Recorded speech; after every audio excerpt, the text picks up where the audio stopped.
السلام عليكم ورحمة الله وبركاته، وأهلا بكم معايا في فيديو جديد من وي. فيديو النهاردة إن شاء الله هشرح فيه معاكم غرزة من الغرز الشتوية الجديدة الجميلة المميزة. غرزتنا النهاردة هي غرزة الصدفة الكبيرة، وبنستخدم فيها مجموعة من الغرز. هنستخدم فيها غرزة الحشو وغرزة السلسلة، طبعا ده أساس، وغرزة العمود بلفة وغرزة العمود باتنين لفة، وكمان هنستخدم غرزة البوب كورن. عدد سلاسل البداية الخاص بغرزتنا النهاردة هي مضاعفات رقم 18، وبعد ما نضاعف رقم 18 أكتر من مرة بزود سلسلة واحدة بس بتكون باقي العدد بتاعي، وكمان سلسلة بتكون ارتفاعي الأول غرزة وهي غرزة الحشو. لكن طبعا ارتفاع غرزة الحشو ما بنحسبوش من العدد الأساسي اللي تحت، يعني احنا تحت بنحسب ايه 18 زائد واحد بس يا بنات. غرزتنا النهارده بتسمح لنا نستخدم اكتر من لون، يعني تقدري تستخدمي تدريجات الالوان اللي انت حباها في عمل واحد. طيب نقدر نعمل بيها ايه؟ تقدري تعملي منها كوفيه، شال، بلوزه، طاقيه، اي حاجه طبعا ممكن تحبي تعمليها، لكن ما اعتقدش ان هي تمشي مع المفروشات لان هي غرزه من الغرز البارزه 3 دي، فمع المفروشات مش هينفع تحطي عليها حاجه طبعا. هنستخدم مع بعض اللون الاصفر. هنقول بسم الله الرحمن الرحيم، وده طبعا خيط صوف متوسط السمك مع ابره رقم 3.5 ملم. في البداية طبعا ببتدي اعمل مجموعة من السلاسل، هسيب مسافة من الخيط وهلف الخيط حلقة على الهوا بالشكل ده. هدخل داخل الحلقة بتاعتي، الف الخيط واسحبه واخرج منها. طرف الخيط بشد بقى في عقدة البداية علشان ابتدي بقى اكون مجموعة من السلاسل من مضاعفات رقم 18. هيكون معايا على الابرة حلقة، بلف الخيط واخرج منها بسم الله كده. 1 2 3 4 5 6 7 8 9 10 11 12 13 14 15 16 17 18. بالشكل ده عملت اول تكرار، هعمل كمان تكرار ب 18 سلسلة وبعد كده هرجع لكم. بعد ما ضاعفت 18 مرتين هزود سلسلة واحدة بس، بعد طبعا ما بنضاعف الاعداد اللي احنا حابينها او عدد المرات اللي حابينها من رقم 18 بزود سلسلة واحدة بس. بعد السلسلة دي كمان بزود سلسلة، بس دي بتكون ارتفاع غرزة الحشو لان هي اول غرزة هبتدي اشتغل بيها. يعني هسيب السلسلة دي ماليش علاقة بيها خالص، وانا معايا حلقة على الابرة هدخل في الحلقة التانية، السلسلة التانية طبعا بسيب دي وبدخل في السلسلة التانية في الباك لوب الحلقة الخلفية، الف الخيط واسحبه واخرج. كده معايا على الابرة حلقتين، هلف الخيط واخرج منهم. كده انا اشتغلت على اول غرزة بتقابلني طبعا بعد سلسلة الارتفاع، اول غرزة اللي احنا زودناها تحت بعد ال 18 اشتغلت عليها غرزة حشو، اروح للي بعدها كمان غرزة حشو، يبقى كده 2، واللي بعدها كمان غرزة حشو يبقى كده 3. يبقى احنا سيبنا السلسلة اللي احنا ارتفعناها لغرزة الحشو ورحنا اشتغلنا 3 غرزة حشو على 3 سلاسل بتقابلني من تحت. بعد كده هاخد سلسلتين، 1 2، هسيب تحتهم فراغ واحد بس، وهروح بعد كده هسيب للمكان اللي بعدهم هروح اشتغل غرزة حشو واحدة. يبقى احنا عملنا ايه؟ اخدت سلسلتين من فوق، سبت سلسله واحده بس من تحت، ورحت للي بعدها اشتغلت غرزه حشو. طيب بعد غرزه الحشو دي هسيب من تحت ايه يا بنات؟ 1 2 3 4، وفي رقم 5 هدخل وهشتغل 7 غرزه عمود باتنين لفه، بعد كل عمود منهم باخد سلسله مسافه، لكن قبل العمود الاول وبعد العمود الاخير ما باخدش اي سلاسل. طيب بنشتغل العمود باتنين لفه ازاي؟ بيكون عندي على الابره حلقه، بلف بقى الخيط على الابره 1 2 لان هو جاي من اسمه عمود باتنين لفه. هنسيب بقى تحت كام؟ 1 2 3 4، وفي رقم 5 هدخل في الحلقه الخلفيه الباكلوب والمطب كمان اللي في الخلف. طالما هشتغل اكتر من غرزه في سلسله واحده يبقى باخد الحلقه الخلفيه والمطب اللي معاه، الف الخيط واسحب واخرج. معايا على الابره كده كام؟ 1 2 3 4، هلف الخيط واخرج من حلقتين اتبقوا 3، هلف الخيط واخرج من حلقتين اتبقوا 2، هلف الخيط واخرج من حلقتين. زي ما احنا شايفين كده خلص العمود باتنين لفه، بعد كل عمود باخد سلسله مسافه. هرجع تاني واكرر، معايا حلقه بلف الخيط مرتين، 1 2 بقوا 3 حلقات، هدخل تاني في نفس الفراغ، هلف الخيط وهخرج. معايا على الابره 4 حلقات، هلف الخيط واخرج من حلقتين اتبقوا 3، هلف الخيط واخرج من حلقتين اتبقوا 2، هلف الخيط واخرج من حلقتين، وبعديه سلسله، وزي ما احنا شايفين اهو كده 2 3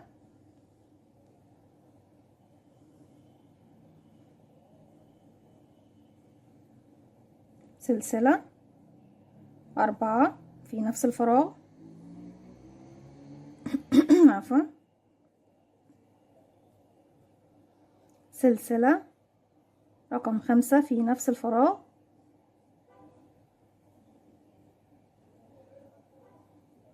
سلسله رقم 6 في نفس الفراغ، سلسلة رقم 7 والأخير في نفس الفراغ. وبعد رقم 7 أنا ما باخدش أي سلاسل يا بنات زي ما احنا شايفين. بعد ما عملت السبعة من تحت بقى بعد كام، وناخد بالنا ان احنا لما بنيجي نشتغل في الحلقة الخلفية مع المطب ممكن بتاخد مكان السلسلة اللي بعدها، فدايما تتاخري الشغل كده هتلاقي ان السلسلة اللي بعدها اهي شايفينها 1 2 3 4.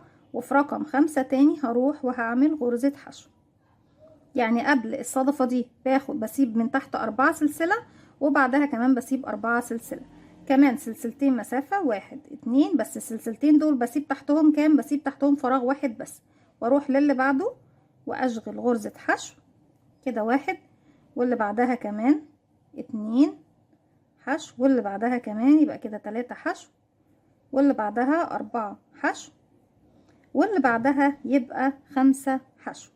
يبقى بالشكل دوت اخدت 5 حشو بعد السلسلتين اللي اخدتهم من فوق والسلسلة اللي سبتها من تحت. ارجع تاني هاخد سلسلتين مسافة 1 2، بسيب من تحت زيه سلسلة واحدة بس من تحتهم، واروح للي بعدها اعمل غرزة حشو. بعد كده هسيب 1 2 3 4، وفي رقم 5 تاني برجع اكرر بقى الصدفة بتاعتي وبشتغل في نفس الفراغ 7 غرزة عمود ب2 لفة. بعد كل عمود منهم باخد سلسلة مسافة، هكمل وهرجع كده. بعد ما اشتغلت 7 غرزة عمود بلفة، بصوا نعد مع بعض 1 2 3 4 5 6 7.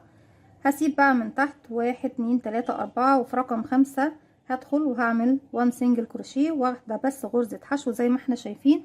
بعد غرزة الحشو باخد من فوق سلسلتين 1 2، هسيب من تحت سلسلة واحدة بس مسافة، وهروح اشتغل على 3 غرز اللي تحت. طبعا ال3 سلاسل الباقيين عندي 3 غرزة حشو، زي ما ابتديت ب3 غرزة حشو بختم ب3 غرزة حشو زي ما احنا شايفين. وبيكون ده تأسيس الصف او الدور او الراوند الاول بتاعي زي ما احنا شايفين.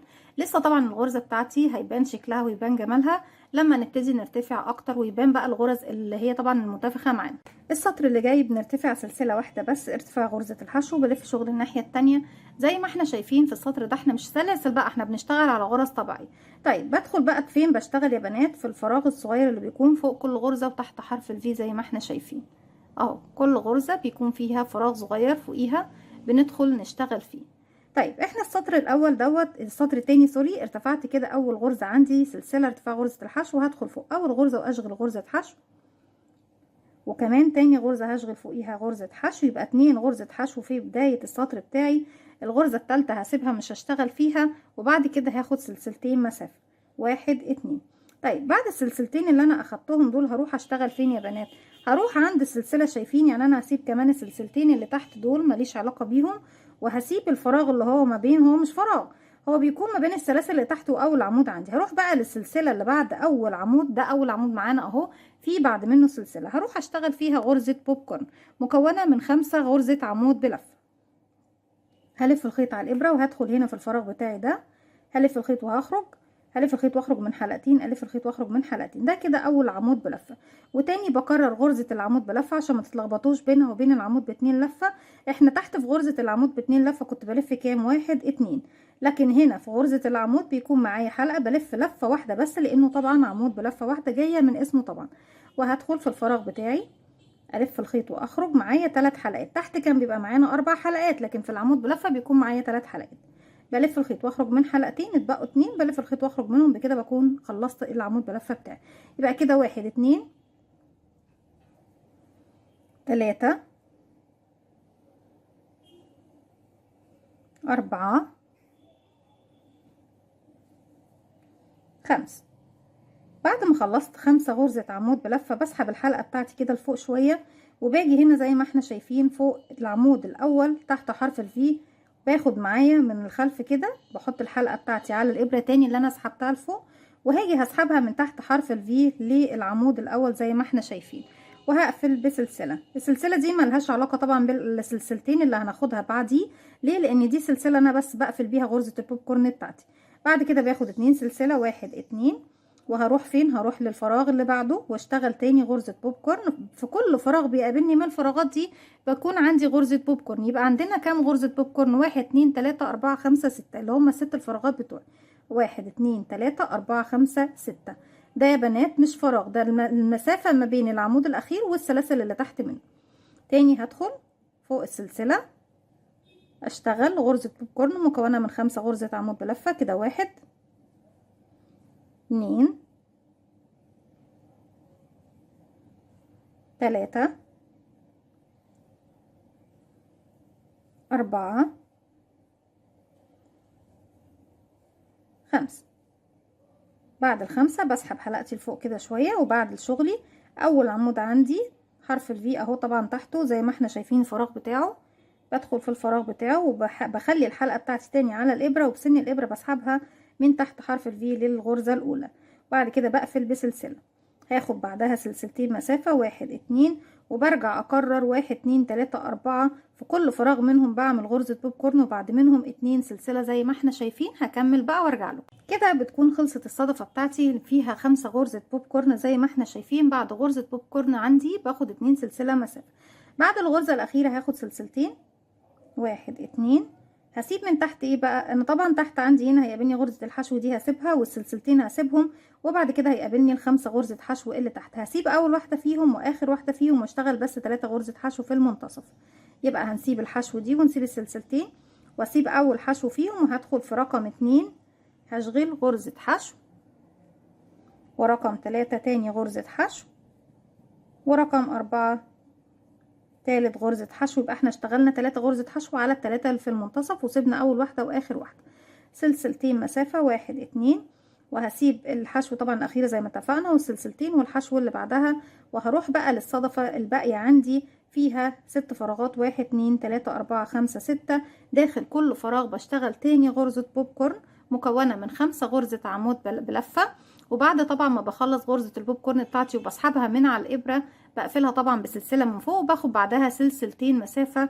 وبعد كده هكمل بقى البوب كورن بتاعتي كلها، وبعد كده هرجع لكم نكمل الراوند بتاعنا مع بعض. بعد غرزة البوب كورن الأخيرة أخدت سلسلتين، ومن تحت هسيب غرزة الحشو دي والسلسلتين وأول غرزة حشو من ال3 اللي في الآخر، وهشتغل بس 2، وفي آخر واحدة فيهم بغير اللون الجديد.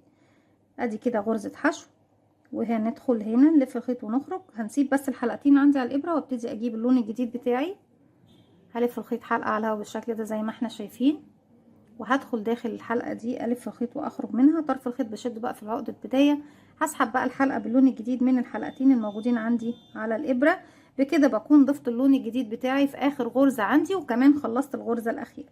السطر اللي جاي برتفع 5 غرزة سلسلة، أول 4 سلاسل منهم بعتبرهم غرزة عمود ب2 لفة، والسلسلة رقم 5 بتكون المسافة بين العمود الأول والعمود التاني. بقى كده 1 2 3 4 5، وهلف شغل الناحية التانية. بشتغل فين يا بنات؟ بشتغل تاني في نفس الفراغ الأول 3 غرزة عمود ب2 لفة، بعد كل غرزة منهم باخد سلسلة. بقى كده 1 2، وهدخل تاني في نفس الفراغ ألف الخيط وأخرج. معايا 4 حلقات، هلف الخيط واخرج من حلقتين يتبقوا 3، هلف الخيط واخرج من حلقتين يتبقوا 2، هلف الخيط واخرج من حلقتين. بعد كل واحد منهم اتفقنا سلسلة تاني في نفس الفراغ كده رقم 2 وسلسلة، وتالت عمود عندي في نفس الفراغ يبقى 3. بعد ما اشتغلنا الأعمدة بتاعتنا ال3 بعد طبعا ال5 سلاسل اللي ارتفعناهم، هنسيب من تحت 1 2 اللي هي السلاسل اللي قبل غرز البوب كورن، واروح لأول سلسلتين موجودين عندي في غرز البوب كورن، وهشغل غرزة حشو واحدة. بعد كده سلسلتين 1 2، وهنروح فين؟ هروح للفراغ التاني وهشغل غرزة حشو واحدة. احنا كده اخدنا ايه؟ بعد 3 غرزة عمود ب2 لفة سبت السلسلتين اللي تحت دول، ورحت الاول سلسلتين بعد غرزة البوب كورن اشتغلت حشو، بعديهم سلسلتين حشو في الفراغ اللي بعده، وبعد كده هروح للفراغ اللي بعدهم وهشتغل 3 غرزة حشو في نفس الفراغ. بس من هنا انا ما خدتش ايه، يعني ما خدتش بعد الغرزة دي ما اخدت السلاسل بعدها. هنروح بقى فين؟ هنروح هنا كده 1 2 3، هروح للي بعدها مباشرة بردك وهشتغل غرزة. اذا انا عندي كده كام؟ بعد ما اشتغلت حشو سلسلتين حشو، بعد الحشو دي هعتبرها واحدة من ال5 كده 1 2 3 4 5، لكن واحدة كانت في السلاسل دي، وواحدة كانت في السلاسل اللي 3 في السلاسل اللي بعدها، وواحدة في السلاسل اللي بعدهم، بس مجموعهم هيكون 5 يا بنات. طيب بعد الخمسة دول باخد سلسلتين، 1 2، وهروح للفراغ اللي فيه سلسلتين اللي بعديهم واشتغل غرزة حشو واحدة. خلاص زي ما احنا شايفين. طيب هيقابلني تحت بقى سلسلتين و3 غرزة حشو وسلسلتين، هسيب بقى السلسلتين والسلسلتين واول غرزتين حشو بردك اللي هي اول واحدة واخر واحدة، وهروح للي في المنتصف دي وارجع تاني اشتغل 7 غرزة عمود ب2 لفة. بعد كل غرزة منهم باخد سلسلة مسافة. بعد الحشو دي ما باخدش سلاسل، يبقى كده 1 2، هسيب اول غرزة واخر غرزة واروح للي في المنتصف واشتغل ال7 غرزة عمود ب2 لفة بتوعي. 1 سلسلة،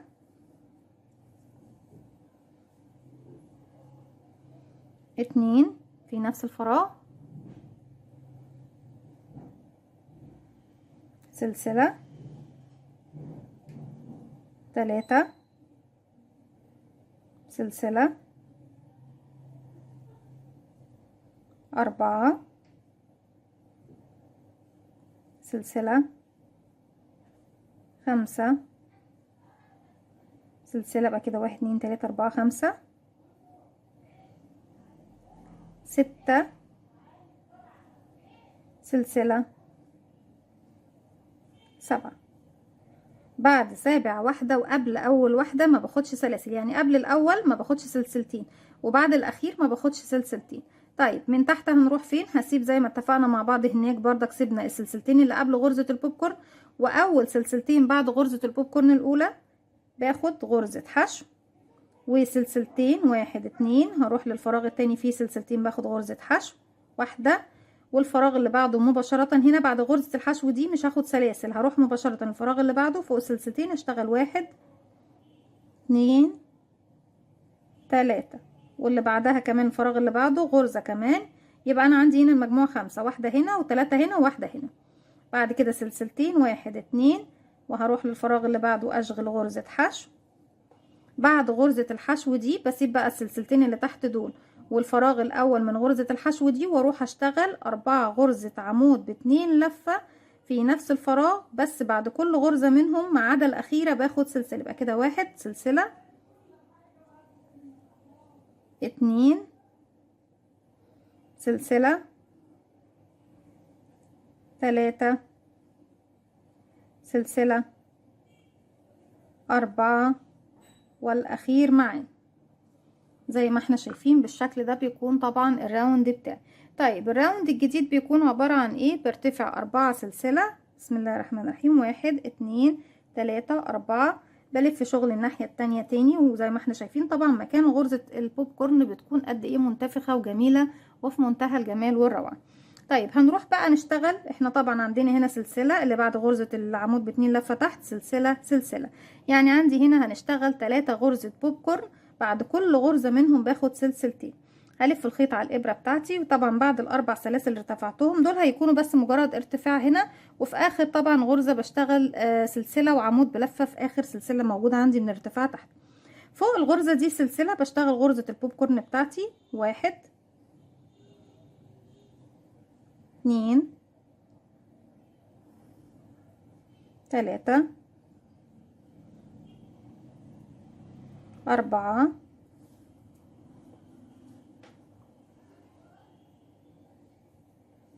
5.